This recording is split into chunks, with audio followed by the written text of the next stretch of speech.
What are the different evolutionary model we have? We have incremental model, and also we have a prototyping model, spiral model. It will going to showcase you what are its functionality, but it is not showing you how it is working internally. That is what prototyping is all about. We are testing and we are evaluating and verifying. Validation and verification both will going to be done in the testing. Requirement analysis and specification, that is all related to SRS. We are taking a requirement and we are specifying all the requirements given by the customer.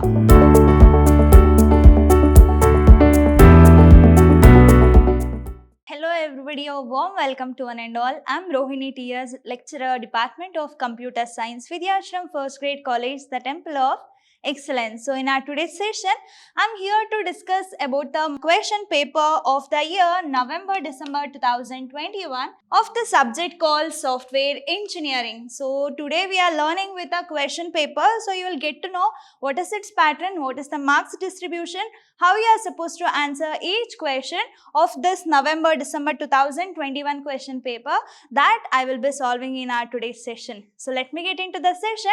First, I just wanted to give you the brief discussion regarding the marks distribution along with the timings. So as we all know that this software engineering subject is all about 80 marks, right? So this will be for 80 marks and it consists of two parts.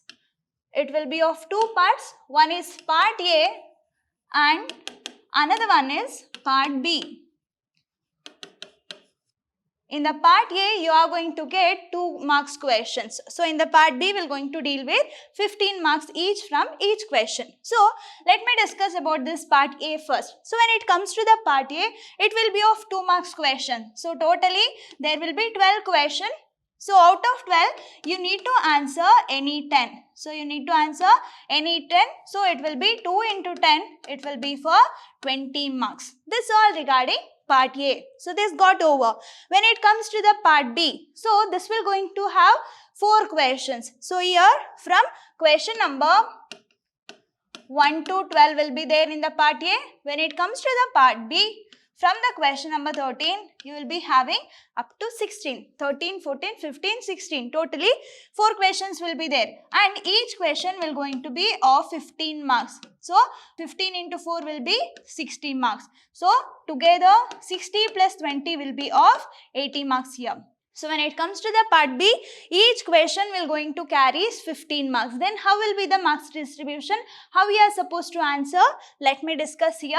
So when it comes to the question number 13, in this you are going to have 2 sub-questions. One is A and another one is B. This is OR option. So you need to answer completely sub-question A or you need to go with B. You should not answer both the question. That means you can answer but they will take only one question for the particular question. So they will consider only one sub-question for main question. So when it comes to the 13A, here it will going to be question number 1. Question number 2 in the sub. So you need to answer for those. And marks distribution can be 10, 5, 8, 7, 9, 6. That can be any kind of marks distribution. So when it comes to the part B, here also it will be like this. So 2 sub-question will be there in each sub-question of the main question here. So you need to choose either this sub-question, then you have to answer 1 and 2 sub-question of that sub-question. Otherwise you need to go with a B. There will be 2 sub-question again, 1 and 2. So you need to answer both the question and it is mandatory to answer both the part A and part B. This will be of 80 marks and totally this will be for 3 hours paper. Okay, total of 6 credits. So it's totally for 80 marks. So it's all regarding the exam pattern and what number of part A and part B will consist of. Let me erase all these things. Let me start with the discussion of 2 marks question now. So as I told earlier, we have 2 parts. One is part A, one is part B. So let me discuss with this part A right now. So what is the main thing you need to observe? Answer any 10 question. As I told earlier, totally it will be of 12 question. Out of that 12 question, you need to answer any 10. So it will be 2 into 10 of 20. We'll see the first question. List out the activities performed by the software process. So what are the different activity performer we have in our software processes? What are those things? So here you can see that we have a specification and we have a development. In order to do the development, we have a developer. In order to do this specification, we have an analyst. And for the development, we have a programmer or developer. And validation, testing team will be there, and evaluation, so that is of verification. So these are the different activities which will going to be performed by the software process. We'll see the next question. What do you mean by software engineering? So direct question. What do you mean by software engineering? So we have different statements or different definition for this software engineering. Out of that you can write this one. Software engineering is a process of analyzing user requirements and then designing, building and testing the software application which will satisfy those requirements. So we are taking the requirements from the user and we are analyzing it and we are designing, building that. After that, testing part we will be doing, and maintenance is required for all the software engineering process. So completely we will be calling this process as what? Software engineering. Fine. Next question. Mention various types of evolutionary model. So what are the different evolutionary model we have? We have incremental model, and also we have a prototyping model, spiral model. So spiral model and prototyping model are the two different model which we are going to use for the evolutionary model, and also you can include incremental model. We are going to call that as incremental model itself. Next, define SRS. First you need to understand what is SRS here. That is software requirement specification. What we are going to have in this SRS? That is what? It's a document which is created by the system analyst after the requirements are collected from various stakeholders. So they are collecting the information or they are collecting the requirements from the various stakeholders or end users. After that, they are making that as a document. We will be calling that software requirement specification document as a SRS. Mainly this defines how the intended software will interact with the hardware or external interfaces, speed of the operation, response time of a system, portability of software across various platforms, maintainability, speed of recovery after the crashing, security, quality, limitations. So all these information will going to be stored and defined in the SRS. This is what you have to write for the definition of SRS. We'll see the next question, that is question number 5. Define validation in software requirement phase. So as we all know that we have 4 units here. First we are going to deal with introduction of software engineering on all the SDLC processes. After that we are going to do the designing. Once the design got over, then coding. At last we have a testing and maintenance. So here they are asking about the requirement specification phase. Then what do you mean by validation there? It's a process of checking whether the software product is up to the mark, or in other words, product has high level requirements. We are just validating, are we building a right product? And also we are checking here, is it going to have all the high level requirements? And also it is the process of checking the validation of product, that is it will going to check what we are developing is the right product. Very important word. So when it comes to the verification, product right, we are verifying it. Here we are validating it. That means are we created a right product? That you have to be very cautious while writing this word. Right product is related to validation. Product right is related to verification. So here it is the validation of actual and expected product. What was the expectation and what is the actual built project or a product that we have? That both we are comparing in the validation process. Fine. Next, what is prototyping? So what do you mean by prototyping here? It is the question number 6. We'll see here. The software prototyping refers to building a software application prototypes which displays the functionality of the product under the development but may not actually hold the exact logic of the original software. This is just like a blueprint, or it is just like a dummy model. It will going to showcase you what are its functionality, but it is not showing you how it is working internally. That is what prototyping is all about. It will mainly showcase or displays the functionality of a product which is under the development, which is not yet developed. So which is under the development, that functionality will going to be displayed, but it not going to have a actual working or actual exact logic of that original software will not going to be disclosed in the prototyping. We'll see the next question. Write the objectives of software design process. Or here object is all about what are the different principles we have in a software design process. Mainly it comprises of 4 stages we have, that is problem partitioning. So here the problem should not be considered as a single unit that needs to be divided into number of sub-design modules and all. That is what the first objective, problem partitioning. Then we have to maintain an abstraction. Everything should not be disclosed to the user. Whichever the content or whatever the content is essential for the user in order to use that software, that only needs to be given to them. Along with that, we have to hide the non-essential feature. That is, we will be calling that as abstraction. Next, we have a modularity.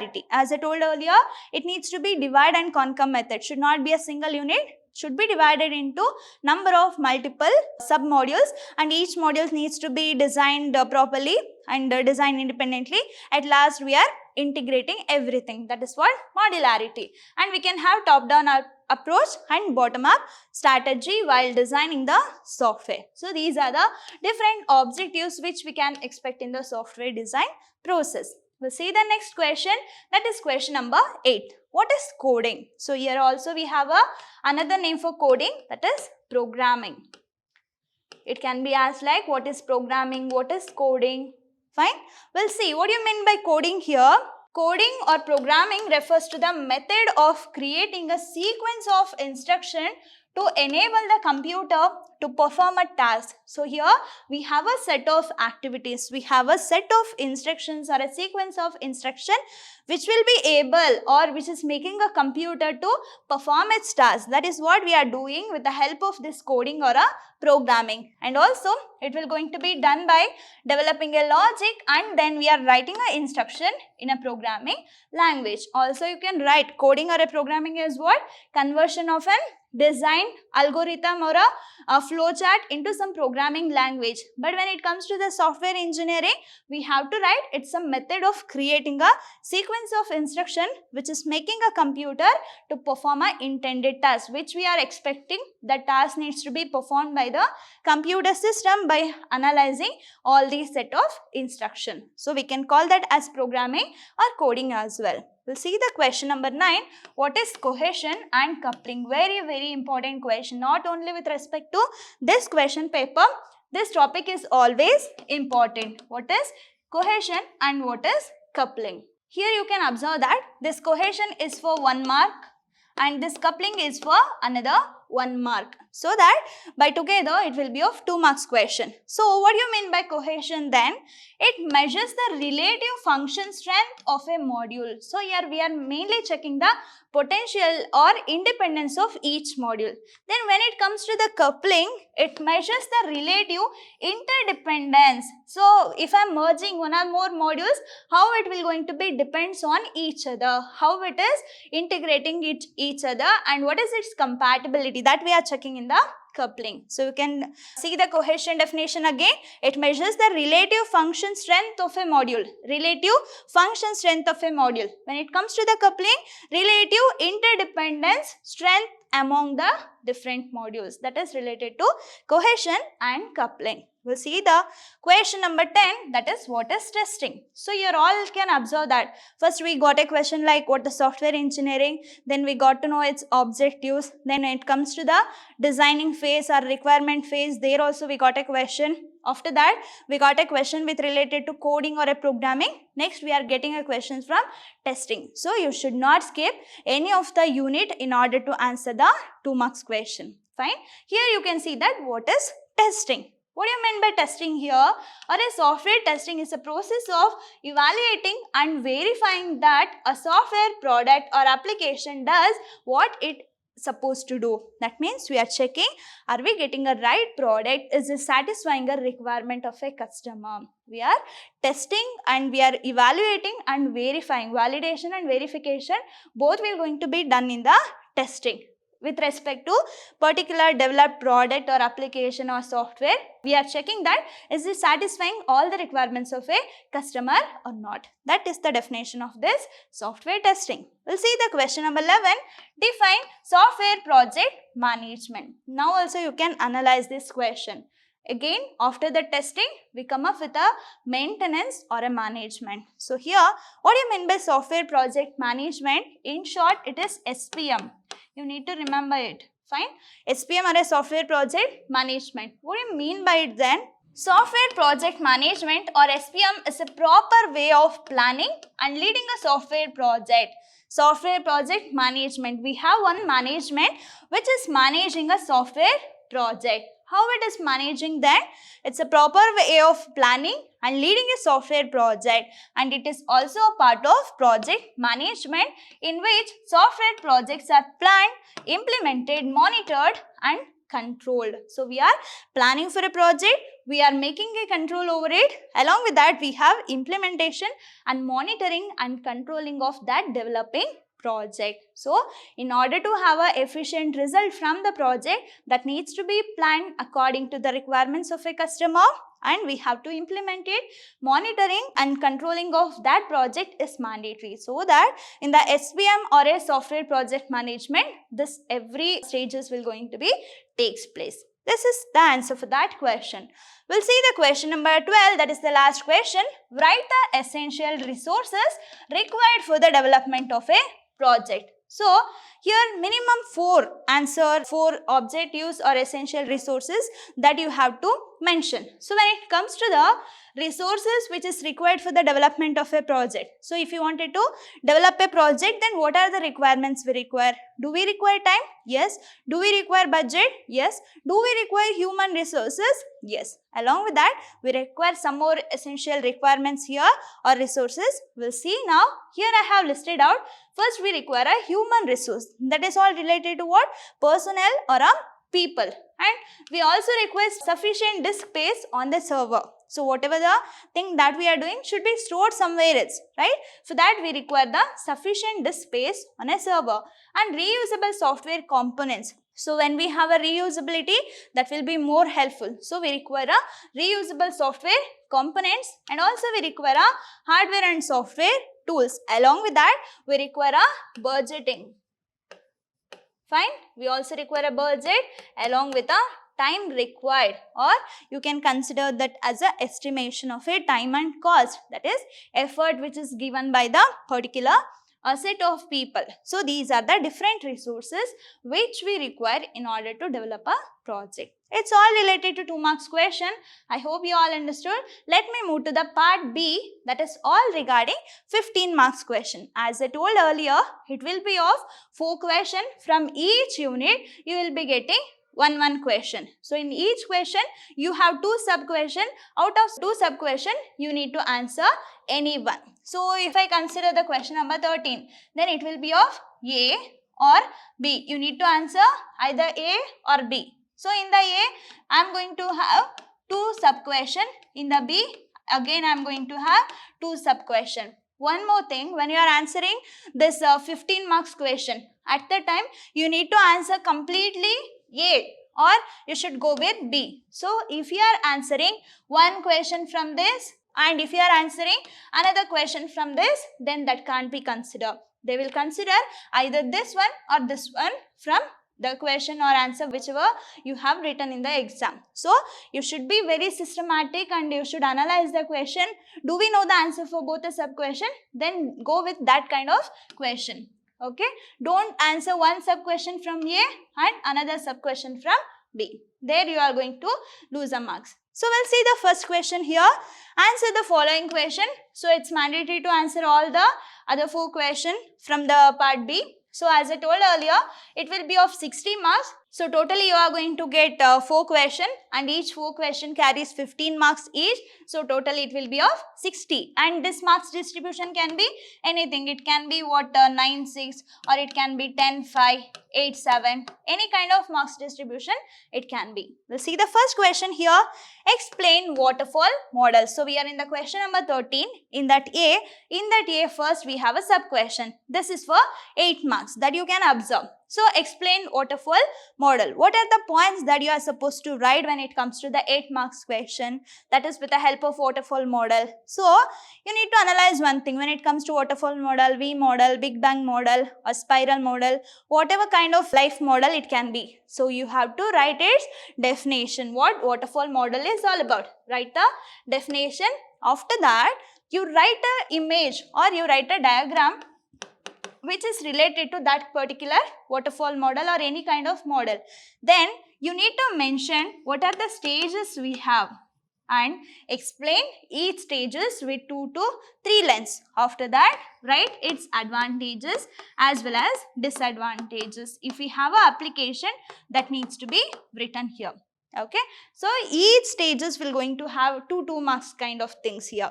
Write the definition and mention its diagram. So while writing a diagram, kindly use a pencil and scale here. So you should not write it roughly. So use a systematic way of answering and mention the stages and try to explain each stages. So we have advantages and disadvantages in all the life cycle models. So you answer that along with do we have any application or where we are using all these models. If you know that, you write that. We'll see the first type, that is waterfall model. As we all know that this waterfall model is very simple but idealistic. Why? Because all of the model will going to be depends on this. But this is a static one. Nowadays we are not using it, but this was the very important and simple, and moreover it is idealistic way of having a life cycle models. And also mainly in this waterfall model, what we are going to do, it will be divides the life cycle into set of phases, and each phases will going to perform or each phases will going to have its own activities.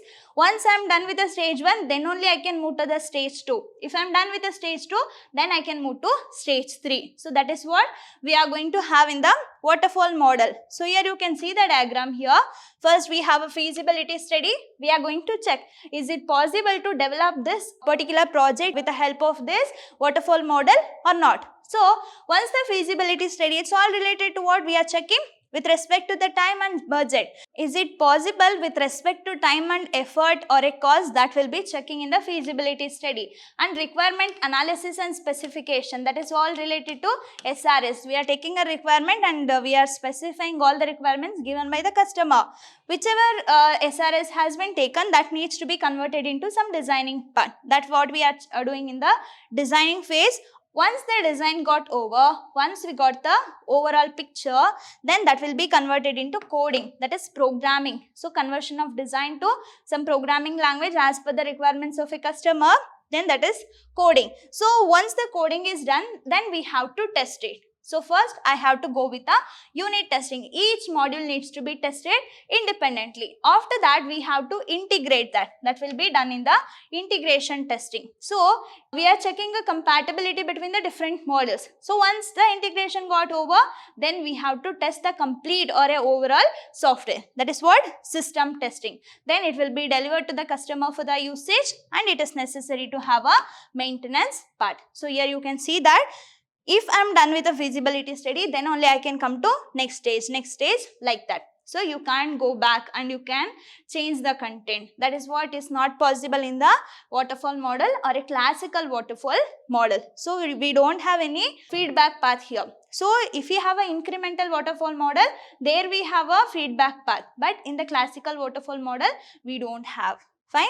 So here we can see that here I have explained each stage. First we have a feasibility study. We are checking whether it is beneficial technically and is it possible to develop the software, that they are checking in the feasibility study.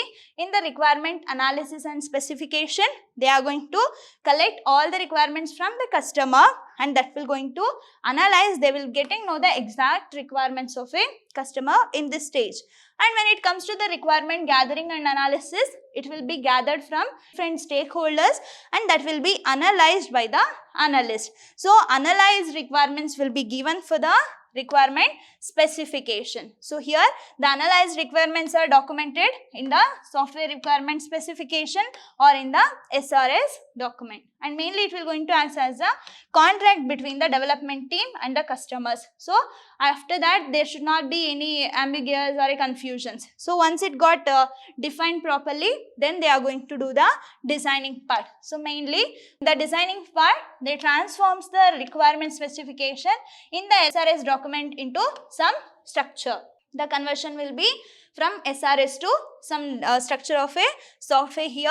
Then we have a coding and unit testing, programming and checking of each module. After that integration will going to takes place. Wholly we are going to have this system testing. So if we are done with all these activities, it is necessary to have a maintenance. Total 60% of the effort will be spent on the development of a project along with a maintenance. So another 40% will be with related to its development and 60% is all related to its maintenance.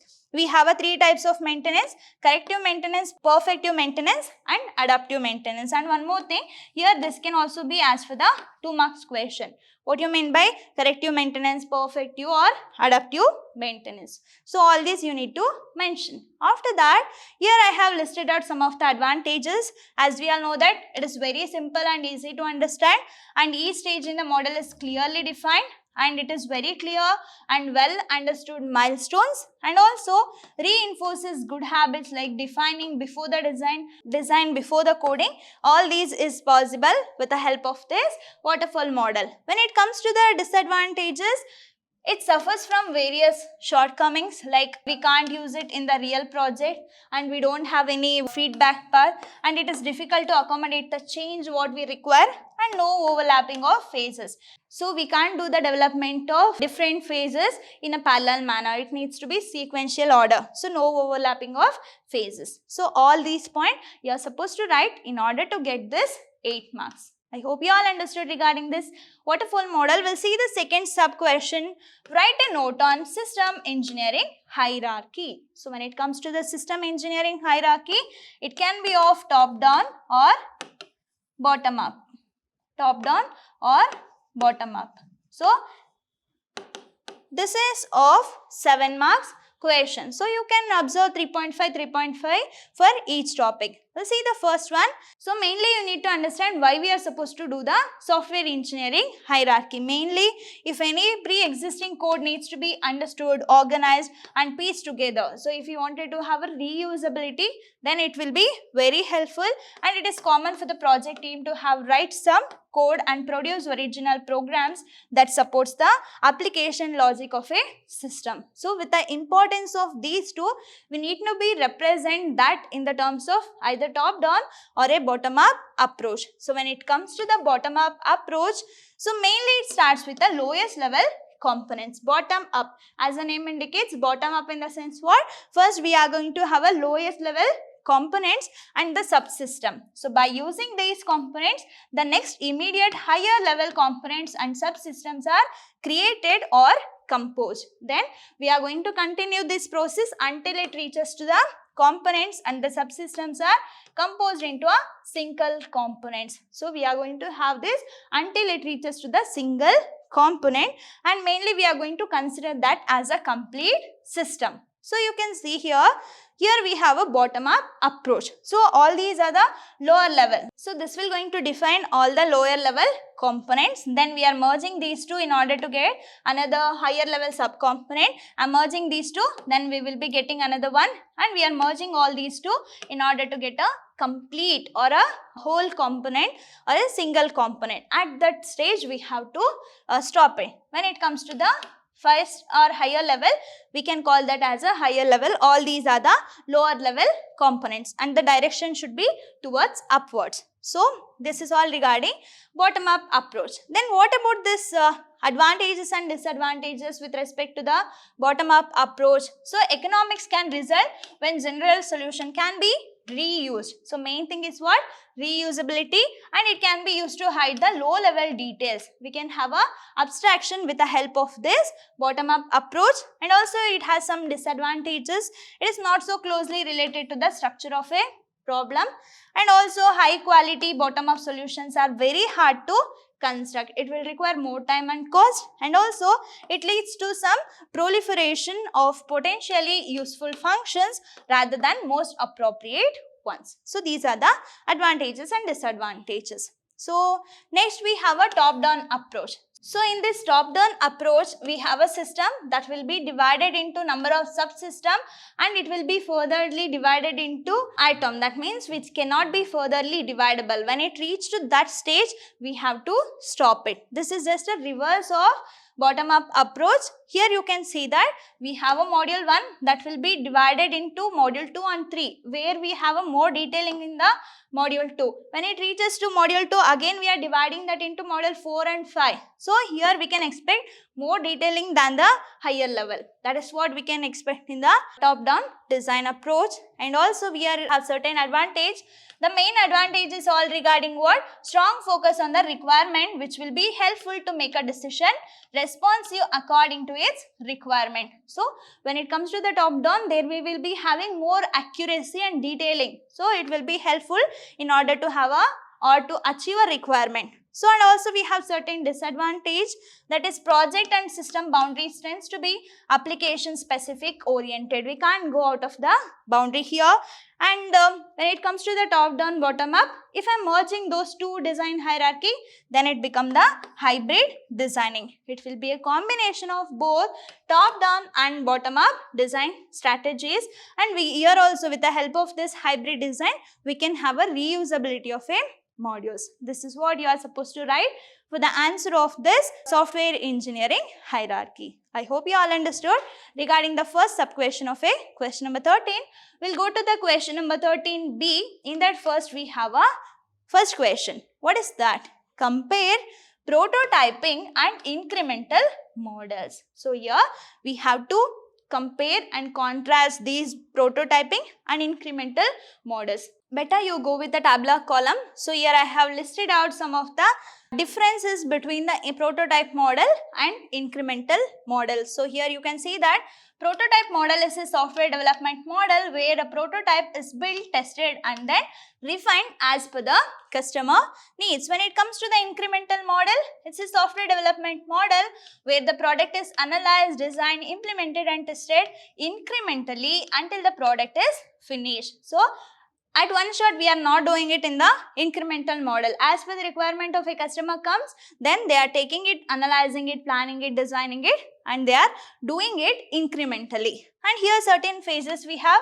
requirement analysis, quick design, build prototype, user evaluation, refining of a prototype, implement and maintain. Here also we have certain phases: requirement analysis, design and development, testing and implementation. And mainly this will be suitable for high risk project, and here with the help of this incremental model, it is not so able to handle the large project or a complex project, and the cost of a prototyping model is also low, and even this is also affordable, and flexibility to change in prototype model is easy. So because it's a dummy model, we can do the changes, but when it comes to the incremental model, here also it is of easy. Why? Because it's flexibility and incremental nature, and also it will not going to support the automatic code generation. This is what dummy model. So there we don't have a actual logic. That's why it's not able to have automatic coding, but it will going to support the automatic code generation. It will going to have a code writing or minimal code writing will be there in the incremental model, and it does not give emphasis on risk analysis.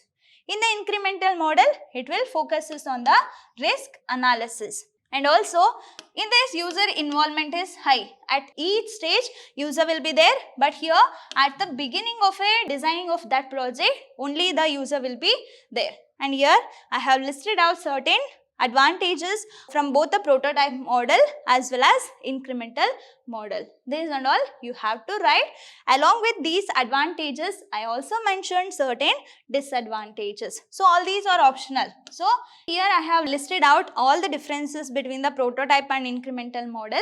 Out of this, you can write any 7 points in order to get the 7 marks for this question. Let me move to the next question, that is explain spiral model with a neat diagram. So it is for 8 marks. So for diagram, at least you can expect 2 marks, and another content with respect to the spiral model will be 6 marks, and you need to explain each phases of a spiral model. As we all know that spiral model is considered as the most important software lifecycle development model.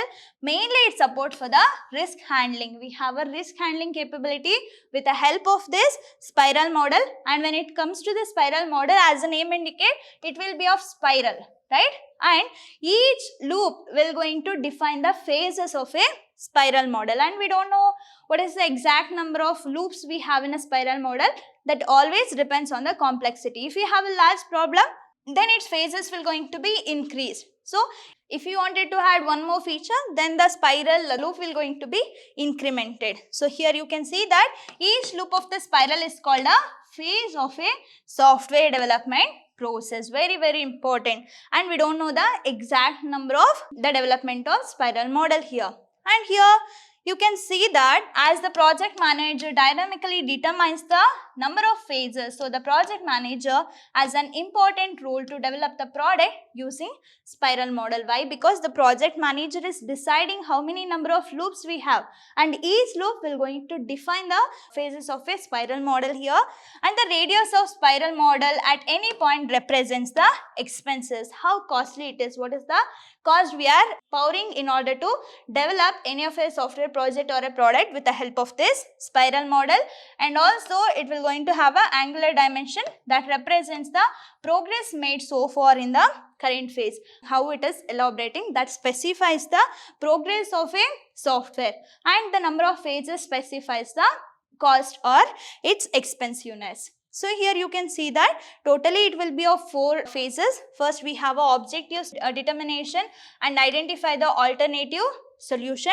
It starts from here and it will be stage 1, 2, and here we have a 3 and 4. So in the stage 2, identify and resolve those risks and develop next version of the product. If you wanted to have a changes that needs to be taken place, then review, that means take a feedback from the customer and plan for the next phase. Then if you wanted to include one more features there, then it will be become like this. This will be goes on. So this is how spiral model will going to works, and totally it will be consist of 4 quadrant, and each quadrant will going to have its own activities. And here you can see that you need to explain all the stages, that is 4 stages or 4 quadrant you need to explain with 2 to 3 lines of definition and its activities what we are doing there. Along with that, I have mentioned certain advantages and disadvantages. We'll see now. So here you can see some of the advantages. Risk handling. It is capable to handle the risk very well, and it is good for the large project, and flexibility in requirements. So we can elaborate the loops or we can have a more requirements here, and customer satisfaction will be high. User interaction is also there, so it will going to satisfy the customer requirements. And we have certain disadvantages. What is that?